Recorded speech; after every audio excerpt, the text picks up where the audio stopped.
Hey there, welcome back to Rust Belt Running. I am Andrew Hedinger, and joining me shortly with a coaching tip is going to be Adam Wheeler.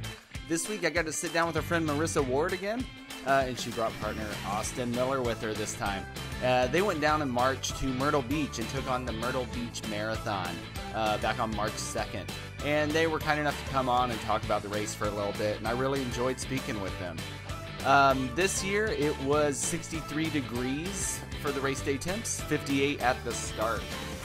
Very humid though, 100% humidity. They said it was raining. That might be why. So those temperatures are about normal. The average is 49 degrees. The humidity is not usually that bad. It's usually pretty sunny for the Myrtle Beach Marathon over the last 15 years. So it's a smaller race. There's only about, I think, like 3,000 people. You'll hear. I got the number during the interview. I just forget what it is offhand. But you'll hear that number. It's a smaller event. Really sounds like a good time. So definitely listen to them as they took a little weekend getaway to away from the kids to run a marathon. It's an interesting date weekend. But before that, let's go to Adam Wheeler. But before we go to Adam Wheeler, let me just remind you to like, subscribe, review us on your favorite podcast platforms. And also, if there's any race that you've run recently you'd like to review, or there's a race you'd like us to get more information on, feel free to drop us a line on Instagram. Our DMs are always open. You can DM us at Rust Belt Running, or just me directly. I check that a little more frequently, at Andrew Runs a Lot, or Adam at Wheels Up in CLE. You can find us all there, or you can email us at rustbeltrunning@gmail.com. You can also check out our website, rustbeltrunning.com, where you can learn more about supporting the show. You can do that by buying merch, checking out our different offerings in run coaching, or fun new call. If you just want to throw us some dollars because you've been listening to us for years for free, I hope you had video on. You can check us out on Venmo at Rust Belt Running, and you can just tip us money if you'd like to. But yeah, that's it for now. I'm going to throw it to Adam Wheeler, and I'll be back in a few with Marissa and Austin Miller. One of my goals this year with my athletes, as well as in sharing my own training, is being more transparent, talking about not just the good and when things are going well, but also talk about struggles and when things are going bad. And this came up last week when I was talking to one of my athletes. She had posted about how she got out the door and got on a run, but had really struggled to do it that day. And I told her that, during winter months especially, I often face the same struggles. And she said, that makes me feel a lot better knowing that, she said something along the lines of like, somebody of your caliber struggles with those same things too. And, it made me realize that it's worth pointing out that as coaches, Andrew, Matt, and myself, we never want to project the idea that we have everything figured out. And in fact, I think one of the strengths that we all have is that we often are struggling with the same things that we've seen our athletes struggle with. What we do bring is perspective. We have a lot of training cycles under our belts between the three of us. And then when you add in, the things we've seen our friends struggle with, and now that we have multiple years of coaching athletes on our belts, we've seen some of the things our own athletes struggle with. It's a lot of perspective. It's a lot of instances in which we can look at how, we and our athletes and our friends have handled the ups and the downs of training. But it's an ongoing process. Running is a process. The art of training for something that is meaningful is a process. And I think we would always try to convey the idea that, you never arrive at a time where you've mastered handling the hard things. If anything, you don't get to that point. You don't get to a point where, none of this becomes hard anymore. If anything, you just become better at handling hard things, at just, figuring out a way to keep, working through when things become difficult. And so, something that I would want to convey on behalf of Andrew and Matt as well is just this idea that, as coaches, when we say we understand what you're going through, it's because we deal with it ourselves. We have experienced it ourselves. We continue to experience it ourselves, and we continue to work through the process of handling those ups and downs of training, dealing with, the physical fatigue, the mental anguish that comes with, being in a moment where you doubt yourself, or you're not where you want to be in a training cycle. We continually come across those those things in our own training, and we've seen those things happen with our own athletes training. And, we never feel like we've arrived. We're continually, going through the process of evaluating and reevaluating, how we ourselves handle it, as well as how, we help work with our athletes so that they can handle it as well. But yeah, I like to tell my athletes that my coaching them is not about me telling them what to do. It's a dialogue. It's about me really having a conversation with them about what's working and what's not. And, that conversation is very much informed by the things I struggle with myself. And I struggle quite a bit, for as good as things often look, I struggle quite a bit. I have runs that don't go well. I have weeks that don't go well. I struggle with the uncertainty that, an injury or some little nagging pain can create. So those things don't go away. You don't run a certain mile time and all of a sudden, boom, you're an accomplished runner and things are good. If you're pushing after something meaningful, if you're, testing limits, you're always going to be dealing with that cycle of doubt and of stress and of uncertainty. And we really mean it when we say that we understand, because we understand. All right, thanks so much for joining us again today, guys. A quick call to subscribe, review us on your favorite podcast platforms, and check out rustbeltrunning.com where you can learn more about our offerings and run coaching and different ways to support the show. So Austin and Marissa is back. She's our first repeat guest on this format, and Austin is a repeat guest. You came on with us, maybe 2 years ago to talk about your Burning River and leg fiasco. Yeah. That's a really good. That's a really good episode to go listen to. While you guys are talking, I'm going to go back and drag the episode number out so I can give that out. I should have come armed with that, but today we're discussing the Myrtle Beach Marathon. They also have a half marathon and 5K as well. And I'm just kind of curious, what made y'all want to go down to Myrtle Beach? Was it just the Ohio winter angst that we all get and sends you to one of the Carolinas, or what made you want to go down to Myrtle Beach and run a marathon down there? So it was a little bit the Ohio winter blues.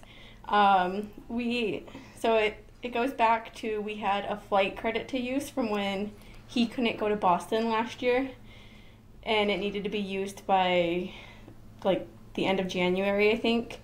And then I had some hotel points, and he mentioned at some point, let's do a weekend race thing.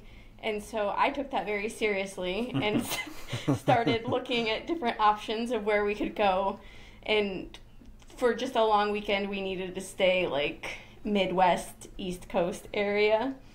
And so I was tracking flights for a while, and at one point I just booked a hotel before anything else was booked. So if we go, then at least it's done and I can cancel for free. And then all of the pieces just started falling in line, and I told him we were going, and we went. How long before, how long was this a race of yours? Is this something that y'all figured out a month or two in advance, or was this did you have a full cycle going into it? I started planning it in November. And then, when I had started planning it, I just kind of started upping my training, knowing that either I would run this or I would run Boston. Mm-hmm. So I think it was 12 or 13 weeks out when I started focusing more on it. And then he trained for how many weeks? A month? Yeah. 6 weeks? Wait, so you didn't really train for it. You were just I want to get in a position to send it and see what happens. That's what that was, huh? Yeah, well, I run. I just, it's 2-3 days a week. And then when she decided we were signing up for this, I kind of started running more. But it's not like I was starting completely from scratch. It was just upping up, running, going from 3 days a week to 5. A couple little nudges hey, this is in 8 weeks, this is in 7 weeks. Yeah. All right, so y'all took a flight down from Northwest Ohio to Myrtle Beach. Where did y'all stay at down there? We stayed in North Myrtle at one of the Wyndhams, and then it was like a 20-25 minute drive to where the race started. Where was the race at in Myrtle Beach? I'm trying to like understand I've been so long since I've been to Myrtle Beach, but like how was the course kind of laid out? Before we get too far into it, I'm just curious. You're talking about a 20-minute drive. Like, what's a race there feel like?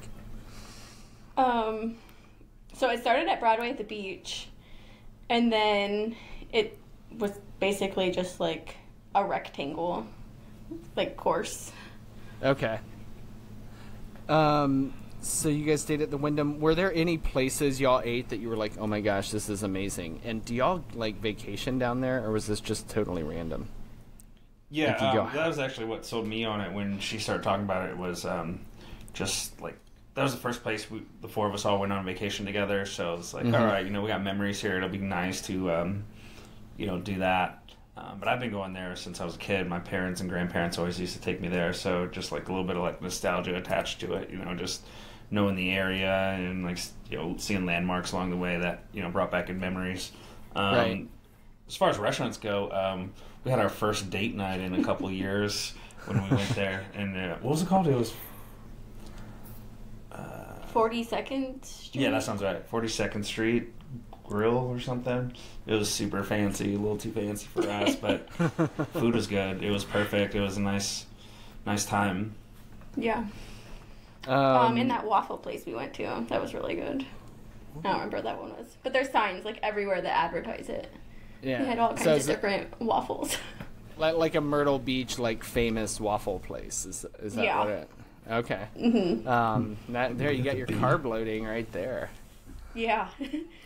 We got to the airport and we were hungry, so that's where we ended up stopping first. It was perfect.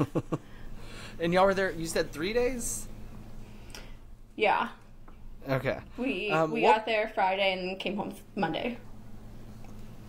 What was the expo like for a race like the Myrtle Beach Marathon? They're really, compared to like most races, I wouldn't say it was an expo. We went to like this bar and grill, like 2-story restaurant, and the top level, they had like a space rented out for like the running stuff, and they just pick up your shirt and your bib. There was like no typical expo. So it was packet pickup. It wasn't an expo. Yeah. I not gonna lie, I kind of prefer that. When I did Erie last year, that's exactly what Erie is, and it's incredible. There's no stress. There's no like sensory overload. You're just there. Give me my stuff so I can run the race the next day. What type of swag did y'all get for a race that's like kind of that bare bones, like where it was the like t-shirt good? Was there anything else that y'all got with the race entry? Surprisingly, you get 2 shirts. Okay. This one's right here. You get a long sleeve, like one that you get when you sign up, and when you cross the finish line, you get a tank top. Ooh, and the tank top is super soft, and it was actually pretty cool. When she told me we got 2 shirts, I was like, dang, that's cool. I've never heard of such a race. The tank top is really nice. I like that a lot, and that's like it's men's and women's cut, so that's nice. But the actual participant shirt is unisex, and it runs really big, so that's kind of a bummer. So size down a little bit. Well, it sucks because you hope they get the same shirts next year. Right, yeah. It's those shirt companies, you never know. Hard saying. Right. But they did have an exchange afterwards. You just need to make sure that you get the right size when you exchange. Yeah, like I thought with Chicago, I thought their shirts ran small. Those shirts, I hated the shirts from last year. I wear it because it's my only major, but I hate those shirts that they have. Like, that has that seam right here. I don't know what the hell that seam is that's just in the middle of that Chicago shirt. It's so bizarre. What was the weather like? Like, I'm curious about this tank top thing because I love that you're at Myrtle Beach and they just like you finish and they're basically handing you a shirt that's like, here, go to the beach. Were you able to go to the beach or was it too cold for that? It was kind of hit or miss while we were there. When we got there, it was a really rainy day and it like stormed all night on Friday. Saturday was decent. Sunday was pretty nice. And then when we left on Monday, it was like getting really warm. I think the day we left, it was going to be in the 70s. But I mean, we went out to the beach. We laid there. He took a nap on the beach. It was nice. The water was freezing. It was not, it was not ready for swimming. I mean, we got in for a minute, but it was not. It was cold. But when you're coming from, especially like us, living here, when you go from like the 30 degrees to 65, I mean, it's nice. It's beautiful. Yeah. Oh yeah, for sure. All right, so take me to the start. Like, I'm looking up the participant information. I didn't come super prepared like I would have liked to. But, like, how crowded was this race at the start line? And were there any corrals? Were there any issues with the corrals? So I think this was the first year that they did corrals, but it was just like a 10-minute and under pace corral and a over 10-minute corral. So I don't know how much of a corral that really is. Right.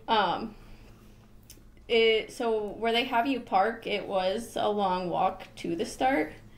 They advertised it as like a 15 to 20 minute walk, and like we kind of looked at that and was like, I don't know that it would be that long, but it was probably yeah. Yeah, that's probably the only downfall. And you know what? It probably wouldn't have been bad if it wasn't for the weather, but the morning of the race, it was raining, so walking for 20 minutes in rain, it was not fun. So had it been a nice day, I don't think the 20 minutes would have bothered me. You can get your snacks in, get your legs ready. Right.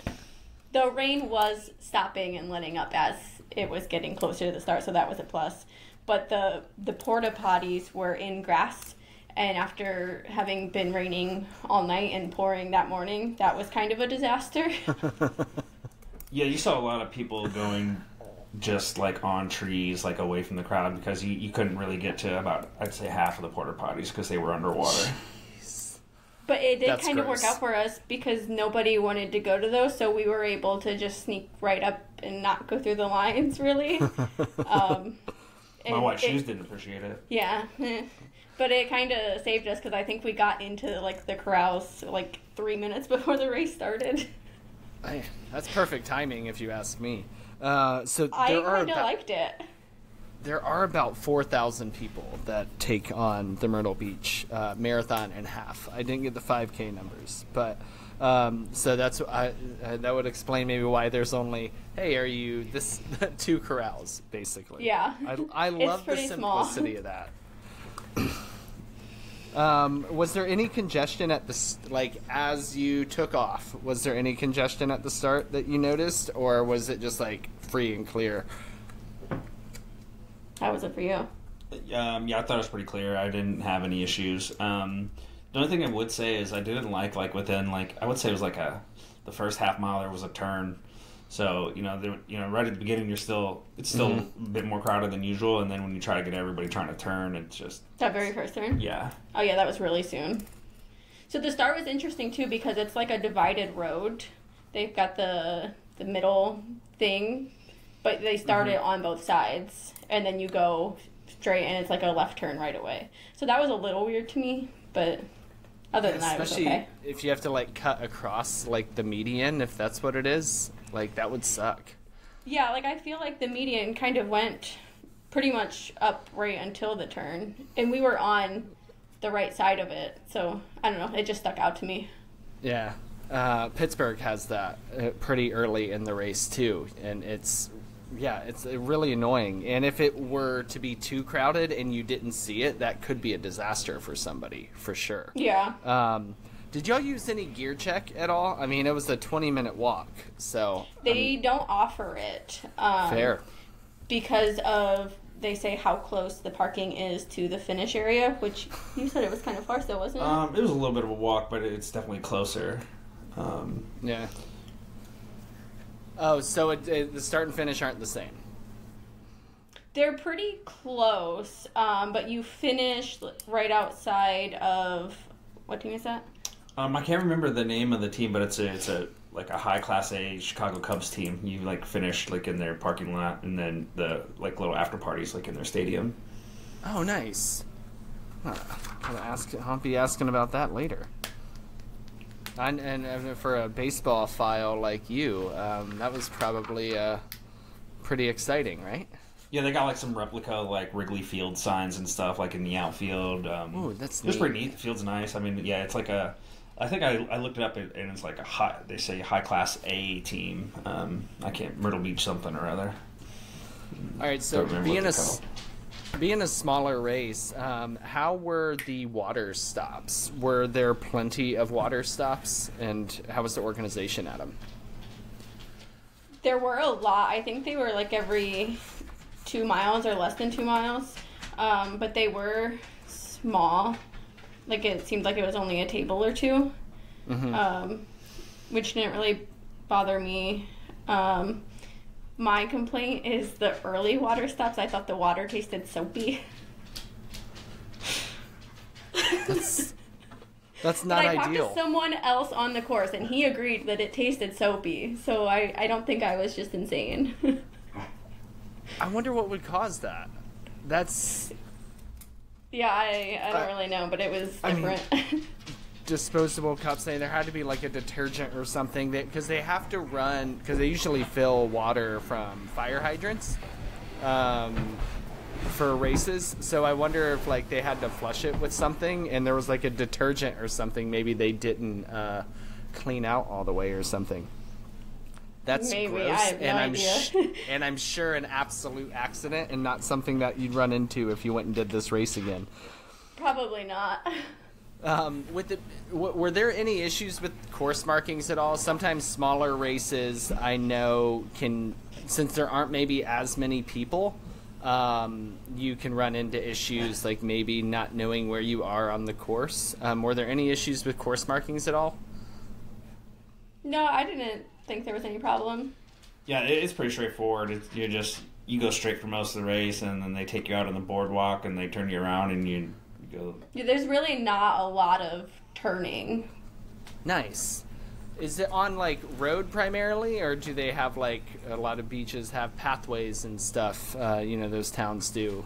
What surface is it primarily on? It was mostly, pretty much entirely road, and then they did take you out on the boardwalk. I don't remember how long you were out there, but... And maybe a mile, 2 miles max. Yeah. And obviously a very flat course, I would imagine, right? Yeah. Honestly, for me, I think it was almost too flat. There flat? was just no elevation change at all. Yeah, that can really destroy your body, too. It's tough because, I hate hills, but I like being able to, move different muscles and work a little differly. Yeah, get a little... I think uphills give you as much recovery as downs do. Yeah. Yeah, that would chew me up for sure. How was the crowd support at Myrtle Beach? There's not a lot of it. There's not a ton. No. It's really quiet. Which for me, I don't mind. I don't need the crowds because I always listen to music. But towards the finish line, there was a decent crowd, and then the water stations, I thought they were pretty bumping. They were, yeah. There's a lot of kids working those things, and they were Most real of them into had it. music. They were super excited, and they were loving their jobs, helping out with the race. So I would give an A+ to the volunteers and the aid stations for that. Nice. But as far as crowds go, there wasn't a lot. There weren't any cheer stations or anything. There would be random people out. You ran past a lot of hotels, so I think some people were yelling from their balconies and stuff. At least I've noticed that. And then there were a couple of music spots, people playing music. So that was neat. I love the water stops when they're filled with kids, like, or were they like high school age kids? Is that when you say kids, I'm assuming that's what you meant? Or just even younger, some of them, yeah. Really? Yeah, like middle school kids, but yeah. I like that because I think it's so fun when they like compete against each other, like, oh, whose water are they going to take? Right. Yeah. Erie did something awesome. I don't know if they do it every year, but I know they did it last year, where they had like various high school cross country teams had each water stop, and you actually like voted for your favorite water stop at the end of the race, and That's they cool. got like an amount of money or something for their cross country program. But it was awesome because, just like you said, everyone was just a party. Like, and it's the same type of thing where like there's not a whole lot of course support because it's Erie in the middle of a park that is not close to anything, but you come up on these water stops where everybody's just going bonkers, and even though maybe it's not the same way they got there, it sounds like it's kind of the same thing that you experienced in Myrtle Beach. Yeah, the water stops were nice. So you said that there was some crowd support at the finish. What was the finish kind of like as you kind of approached it on this course?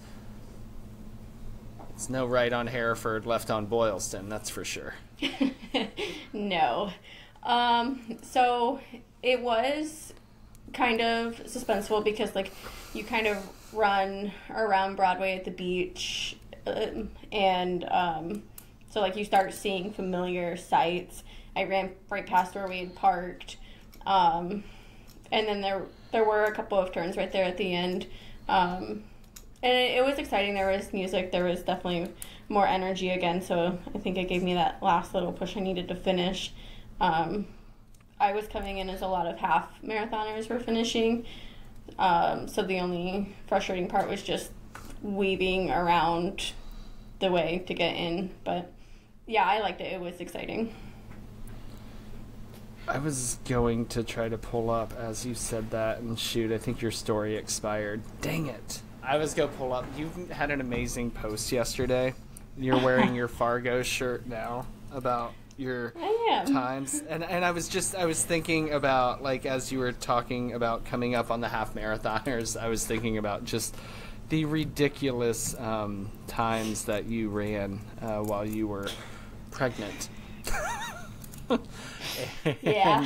And that, I mean, you have some very impressive times on there without a human being inside of you, but those ones where you're like halfway to a full pregnancy are ridiculous. And Thank you. I wanted to put that out into the podcast world, because can you run down your pregnancy times? Do you have them like in your head? So my very first marathon, I was 21 weeks pregnant and I ran a 3:30, which at the time was a BQ. So that got me into my Boston streak that's still going. And then I was addicted and I signed up for Cleveland, and I was 24 weeks pregnant and ran a 3:35. And then with Sammy, we ran Boston together when I was 20 weeks pregnant, and he was mad at me the whole time towards the end. We ran a 3:43, and then in Fargo at 25 weeks, I ran a 3:32. It's insane. It's so ridiculous. And then there was another one in there where you did Boston and then you did Pittsburgh. Oh, yeah. So I ran Boston in the monsoon year in 2018. Okay. I did that in 3:10. Yeah. And that was a 10-minute PR. And then when I ran Pittsburgh, like 4 or 5 weeks later, I ran a 3:03. I think it's 3 weeks later. Yeah, I mean, it's pretty close, but... Yeah. And that you PR'd both of them. Like, I was looking at it with Adam earlier, because we were recording another episode, and I was telling him that I was going to be on with you guys, and I was like, did you see this post Marissa had yesterday? And he was like, yeah, I did. And I pulled it up. We started going through the times, and that's when I noticed those two. I was like, Jesus, that's insane. Like, I noticed the pregnancy thing, but then I noticed the PRs that you had within like 4 weeks of one another. And I'm like, goodness, that's just nuts. Very surprising, but it was a good couple weeks there. And on hard courses. Like, you didn't do that the hills, at Erie and then Myrtle Beach. Like, Pittsburgh especially is insane. Sorry, we kind of had to detour there. But it was just on the front of my the front of my mind. All right, so you guys finish the race. Austin, I gave her this fun little prop up here, but I'm going to let you. How was the medal for the race? The medals are sweet. I was actually really impressed with them. The colors, like, they're bright and flashy and fun. You know, like they're like beach medals. You know, like the oranges and the blues and greens. They got seashells on them, and they're big. They're heavy. Yeah, they are. So I think that's cool. I think it's fun when races like put out fun medals like that. Well, and especially a distinct one like that is going to be a destination race for most people. Like, to have one that's really going to stand out on somebody's wall. That's cool. Those colors, those will definitely stand out. If you're listening, it's like they're like Dolphins colors, but split up. That's kind of Miami Dolphins. That's a good way to look at it. Yeah, very beachy. I like those for sure. Was there any sanctioned parties or anything after the race? Was there any community aspect to this event afterwards that you guys were able to partake in? I mean, they had a DJ playing some music, and they had some booths and stuff. They had pizza, which was nice. They had a beer tent, and then like I said, this was all inside and around the baseball stadium. So you can go sit You go sit in the seats and just hang out and look at the baseball field, and there's a lot of people who just hanging out, having conversations and snacking and smashing pizza and beers. That sounds like a beach weekend to me. I mean, pizza outside and beer, and that's all I need when I'm near the ocean at all. Yeah, by the time the race was over, it was a beautiful day. Yeah, it was a little chilly, a little windy, but I mean it was perfect. Was there anything else about this race that stood out? I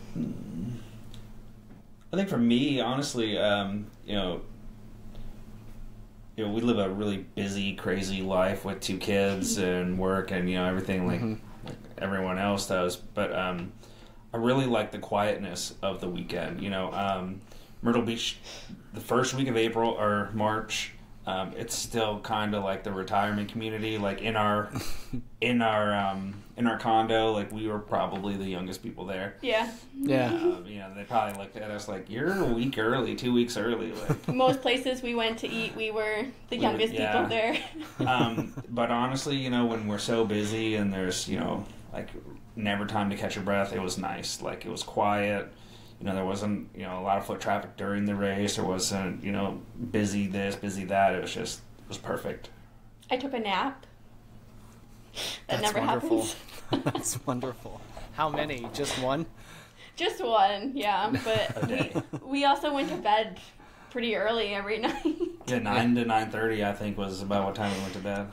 There were some nights that I didn't even see 9, but it was nice.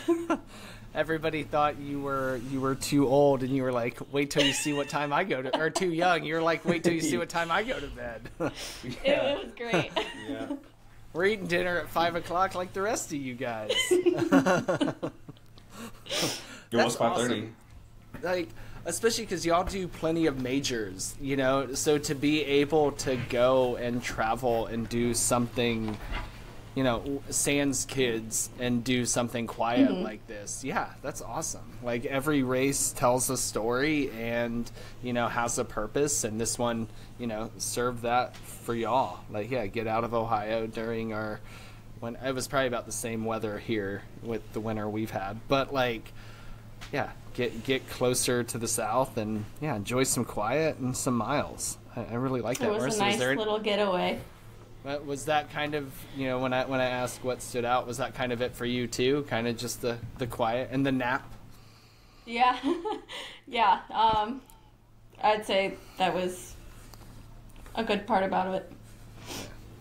Well, you guys are about to embark on a less quiet race here in a few weeks. As you will, are you both running Boston this year? Just I am. Oh gosh. No. Okay. My Boston running days are over. He's just a Chicago boy. I like my turtle paces. I like my turtle paces now, and 4 days a week, and I feel that. I'm good dude. for now. I feel that. I'll get back to trying to get to Boston one day, but yeah, for right now, no, I'm good. And I said this off air, but if you don't know Austin, he is a huge Guardians fan. He currently he's kind of upset with them. But is it the bad off season? What are you upset about here? Just the ownership and wanting to sell everyone instead of buying a few players here and there. It's just, yeah. I don't even know maybe a quarter of the roster anymore. Mm-hmm. Which is weird for me because I can typically name like every dude on the team, but they just keep funneling out the ones that we all love with guys who are just kids, which is cool, you know. But I want to win. Yeah, I feel that, dude. But you get to see him in Boston, so that'll be, you know, to see him at Fenway, that'll be freaking sweet. Even if your kids are wearing City Edition or whatever it is, Boston jerseys. I'm stoked to see them at Fenway. It was supposed to happen in 2020 when I qualified for Boston, but then COVID hit. But they were playing the Guardians that week, and I was like, yes, this is going to be great. And then baseball season and everything else.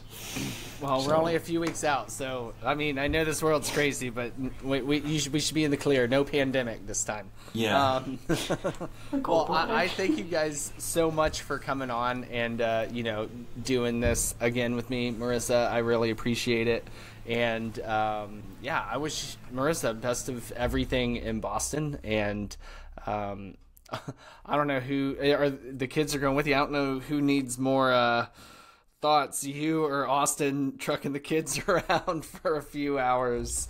So yeah, thanks guys so much for joining me, and Marissa again, just good luck, and Austin. Well, we'll see how after I tidy this up how neat this ending is, but yeah, thanks again guys, I appreciate it. And listeners, we appreciate you. Thank you. Just one more call to like, subscribe, review us on your favorite podcast platforms, and check out rustbeltrunning.com. Where can you guys be found on Instagram so that people can follow your journeys?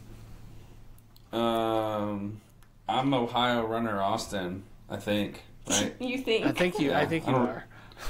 I've been kind of away from a lot of that stuff these days, just kind of working on me. So. Yep. And then mine is Marissa W. All right. Yeah, go follow them. And follow Marissa because she's going to post random stats about her races, and you're going to be amazed when you see she was pregnant during some of them. But, all right, cool. Thanks, guys, so much. And to everybody listening, enjoy your running journeys and enjoy those miles, everybody.